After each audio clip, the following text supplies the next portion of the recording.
seul le silence peut accueillir toute l'éloquence, la grâce.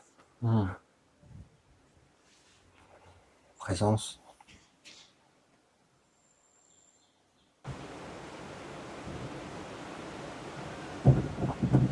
Je le répète, et c'est important parce que quand on aura délivré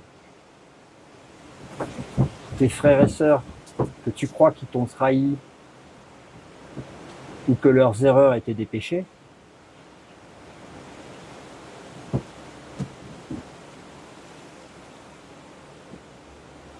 quand tu vas les avoir libérés, en fait, c'est toi qui les...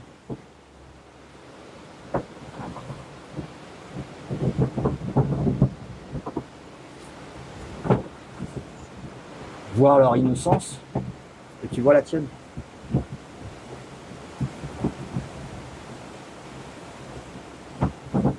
Donner, c'est recevoir. Libère-les et t'es libre.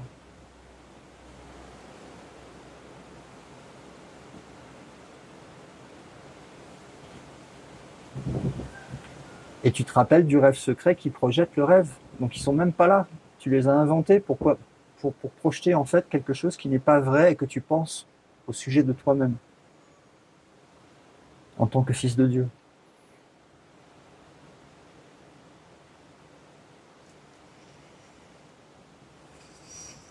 C'est comme dans la parabole du fils prodigue, tu sais. Quand il se sent misérable, sauf qu'après il projette le rêve.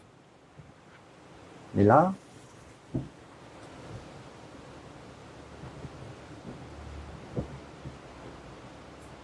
personne t'a rien fait. C'est les projections du rêve. T'es même pas dans le rêve. Et eux non plus.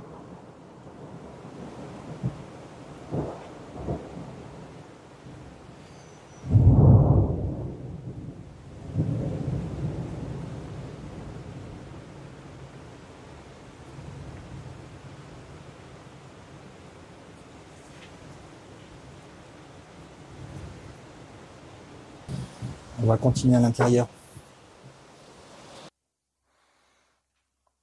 Regarde tes projections dans le rêve. Ils se répètent à travers différents scénarios. Mais ils ont tous la même histoire derrière.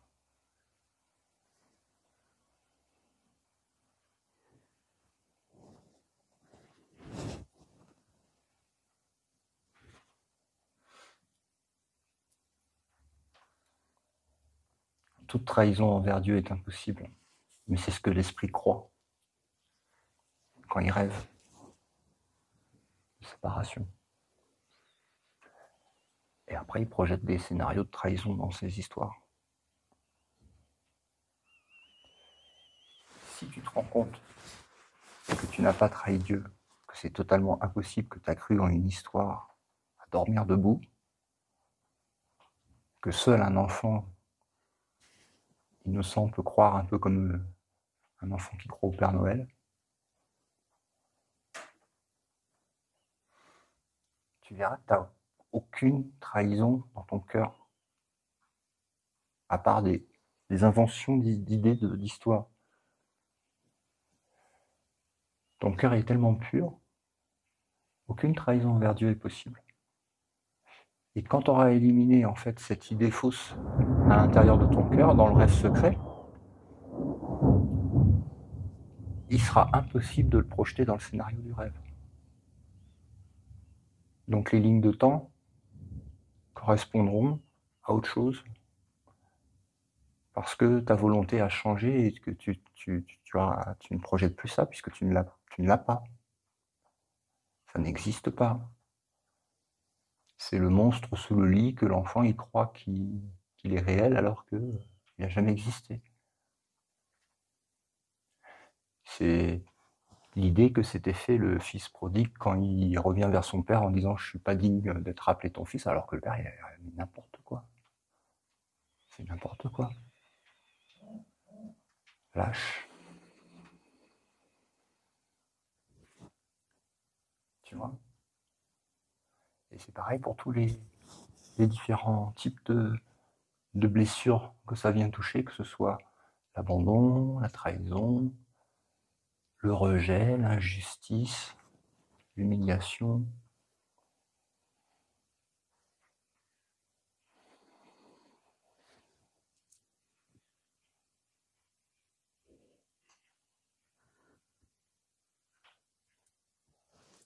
Tout ça, c'est pas vrai.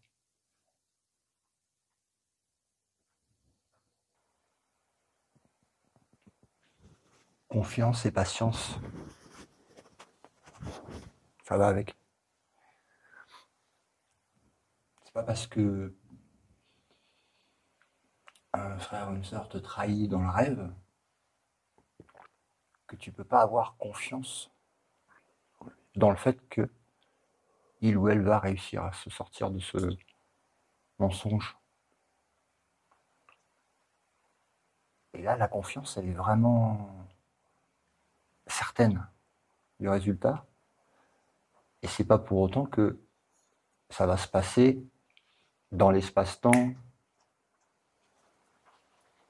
que la perception physique, elle peut analyser à l'instant T. Mais la patience infinie, elle est du Christ en toi. Elle est certaine. Elle n'a aucun doute. Parce qu'elle n'analyse pas les histoires du temps. Et c'est là que tu vois que la justification de l'ego qui dit bah non, mais ça, je vais le juger parce que c'est comme ça, elle n'est pas justifiée. C'est un mensonge. Quelles que soient les erreurs qui se passent dans un rêve,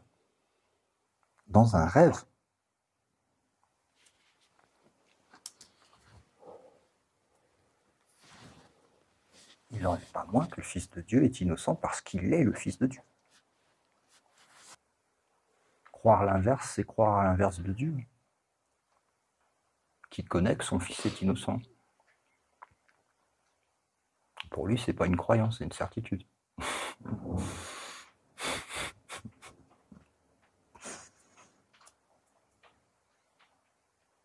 Quelles que soient les erreurs qui se sont passées dans un rêve.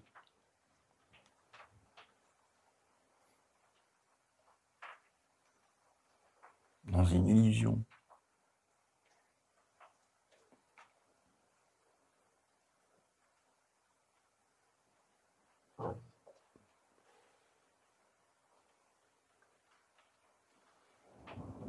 Comment une illusion pourrait impacter le Fils de Dieu à moins qu'il se prenne lui-même pour une illusion?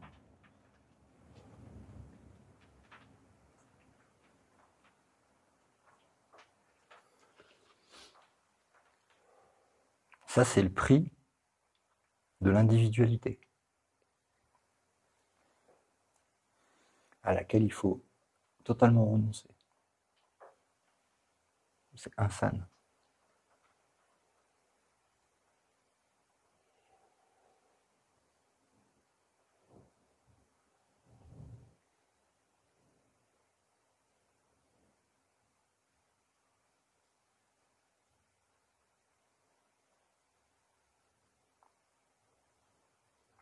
En tout cas, si on veut se réveiller.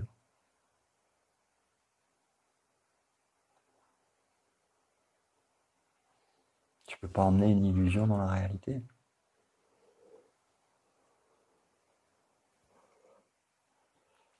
Quand l'esprit se libère, il se libère de quoi?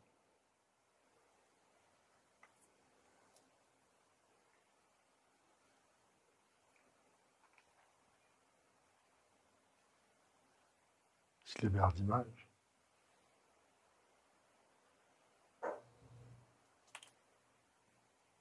L'image, c'est ce que tu vois quand tu as le nez qui est collé à l'écran.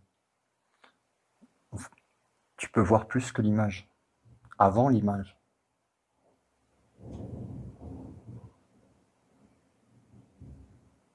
Quand l'esprit se libère, il se libère de quoi? De l'illusion d'être petit, séparé de Dieu. Et ça, c'est quoi?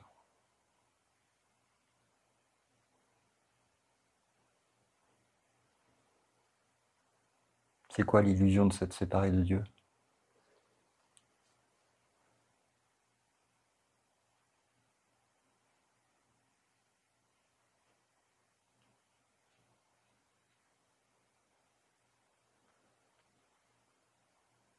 L'illusion d'être séparé de Dieu, c'est tout ça. Je ne demande pas le résultat, je te demande la cause. Donc c'est pas les images c'est le résultat. La cause, c'est une idée. C'est une idée contre Dieu.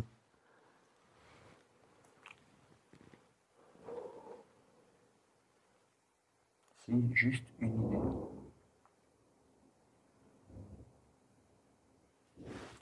Quand l'esprit se libère, il se libère d'une idée.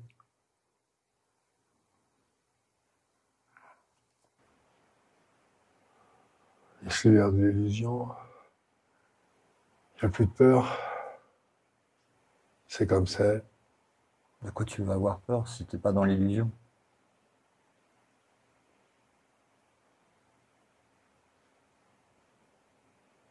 Mais l'idée que tu es dans l'illusion, c'est une idée.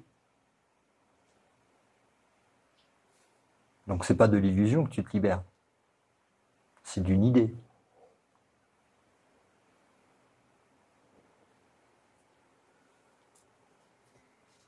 L'idée qu'il ne puisse avoir autre chose que ce qui est là. Ce que Jésus demande, c'est de libérer en fait nos frères et sœurs de l'idée qu'on s'était fait d'eux.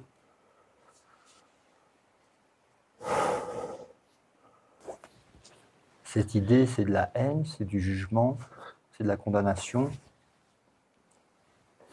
c'est de la différence, c'est de la séparation. Et tout ça, ça vient de l'idée de séparation, du rêve secret qui est projeté par le rêveur.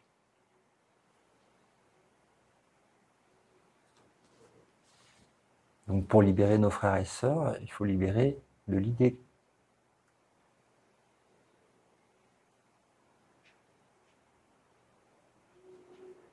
Qu'ils étaient indignes de confiance, indignes d'amour, indignes de respect, indignes de pardon, indignes de compassion, indignes de miséricorde.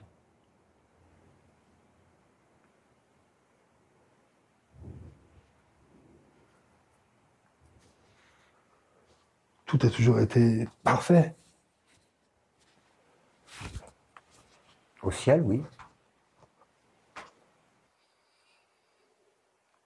Tu es mon soi parfait de toute éternité. Il ne peut en être autrement. C'est une certitude.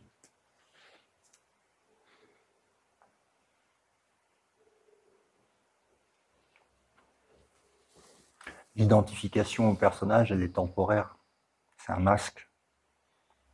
Mais ce qu'il y a derrière le masque est éternel, est parfait. C'est la seule réalité.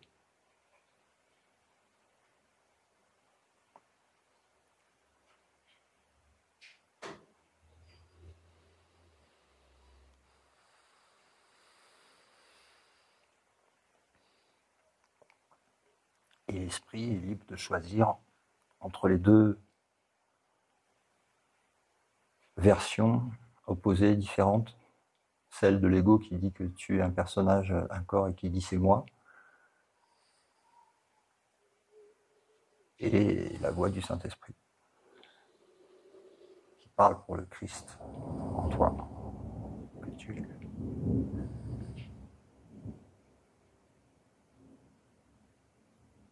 Et c'est pareil pour tout.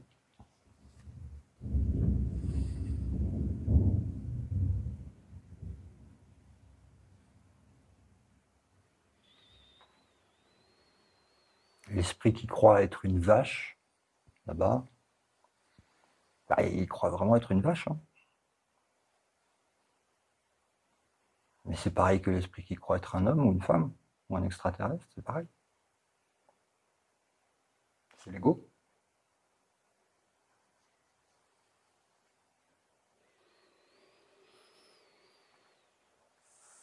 Ça ne change pas la vérité. La vérité à ton sujet, elle n'a pas d'alternative. Elle est éternelle.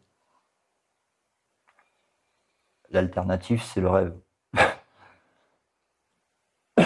Et le rêve ne peut pas changer la réalité. Il n'y a que quand tu crois aux illusions que tu sens des bouleversement d'humeur et des variations d'émotions.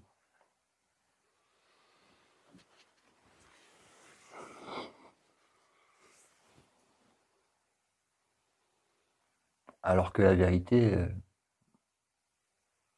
elle est sereine et calme.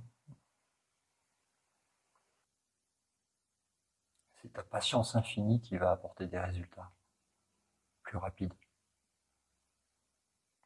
C'est pas ni l'angoisse, ni d'être pressé. C'est la patience infinie. Ce qui voit, l'esprit qui voit en fait l'espace-temps, il sait déjà le résultat.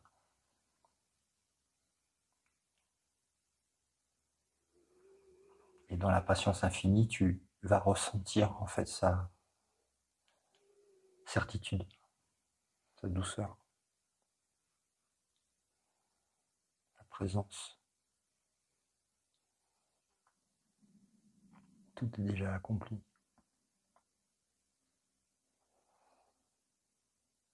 L'impossible ne s'est jamais produit.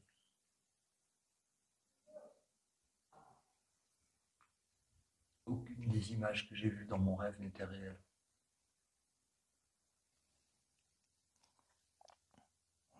Je vais te demander de visualiser autre chose. Encore une fois, un bébé avec le jeu des cubes, des triangles, des croix et des ronds, où il faut mettre le cube dans le cube, le rond dans le rond, etc. Avec des couleurs.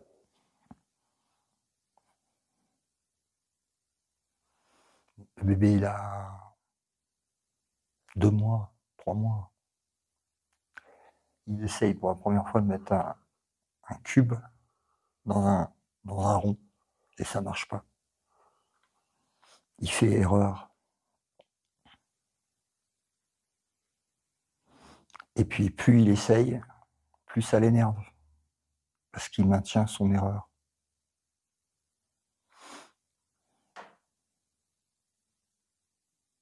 Sans le savoir, ça l'énerve. Ça marche pas.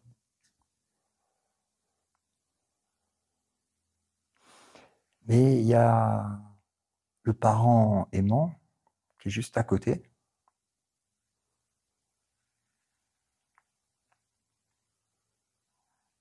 qui lui caresse le visage pour apaiser ses émotions, qui lui parle doucement, avec une vue élevée, sachant que il ne peut pas faillir une fois que la correction sera faite. Et que cette correction, elle est certaine dans l'espace-temps.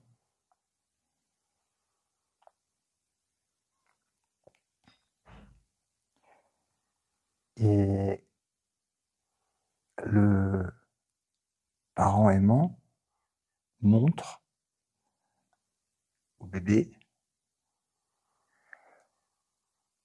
où est son erreur.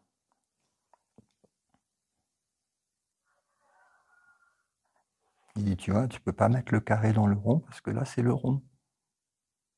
Et si tu le mets dans le carré, ça va marcher.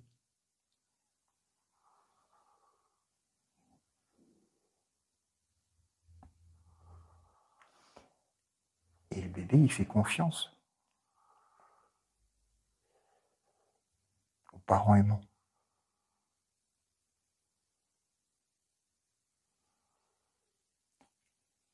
Et par sa confiance, rapidement, il rectifie son erreur. Et cette erreur, il la refera plus jamais.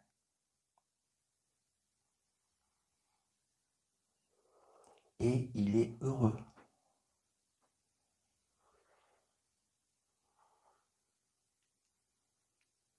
Il est heureux parce qu'il voit qu'il n'y a plus d'erreur. Tout est parfait. Mais l'esprit il fait pareil. Donc, la réaction normale au fait de voir l'erreur à l'intérieur de son propre esprit, normalement, ça devrait être une réaction de joie et non pas de culpabilité.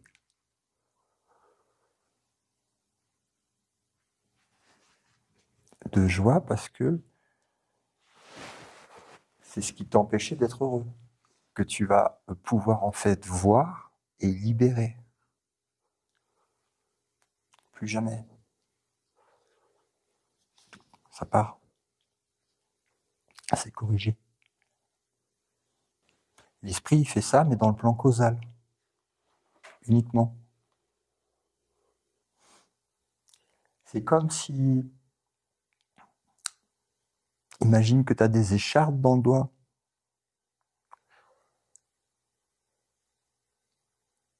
Mais que tu sais pas en fait que tu as des écharpes dans le doigt, mais tu sens la douleur. Mais tu sais pas ce que c'est. Tu vois pas le problème, tu sens juste la douleur. Et l'esprit va dire, ah non, bah, regarde, on enlève ça, et hop. Donc l'esprit fait ça au niveau du plan causal. Ce qui fait qu'après, quand tu as l'habitude de voir les erreurs à l'intérieur de ton esprit comme des opportunités de libération et donc une joie, un cadeau qui est fait à Dieu,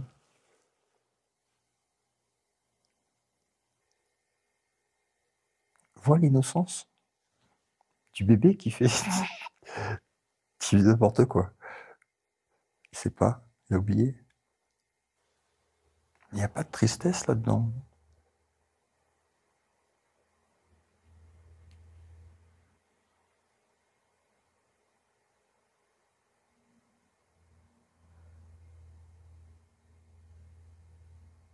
Il n'y a pas de peur.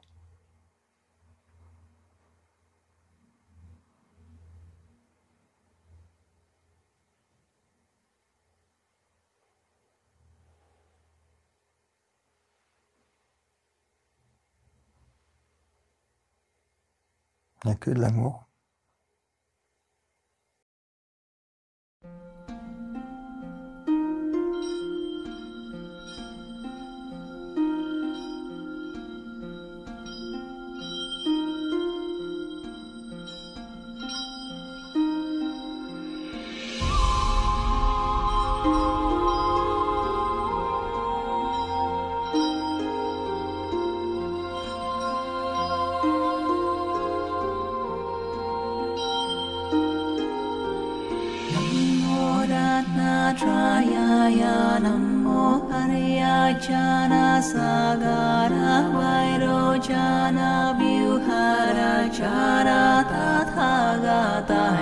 Arahate samyak sambuddhaya namo sarva tathagate be arahata be samyak sambuddhe namo arya avalokite shoraya bodhisattvaya mahasatvaya mahakarunikaya Kariyata Om Dara Dara Diri Diri Duru Duru Iti We Iti Chale Chale Pura Kusume Kusuma Ware Ili Mili Citi Jovalam Apanaya Soha Namo Ratna Trayaya Namo Arya Jana Sagara Vairocana Vyuhara Jara Tathagataya Arahate Samyak Sambuddhaya Namo Sarva Tathagate Be Arahata Be Samyak Sambuddhe Namo Arya Avalokite Shoraya Bodhisattvaya Mahasattvaya Mahakarunikaya Daliyata Om Dara Dara Diri Diri Duru Duru Iti We Iti Chale Chale Pura Chale Kusume Kusuma Ware Ili Mili Chiti Javalam Apanaya Soha Namo Ratnatrayaya Namo Arya Chana Sagara Vairocana Vyuhara Chara Tathagataya Arahate Samyak Sambudaya Namo Sarva Tathagatebe Arahatabe Samyak Sambudebe Namo Arya Avaloki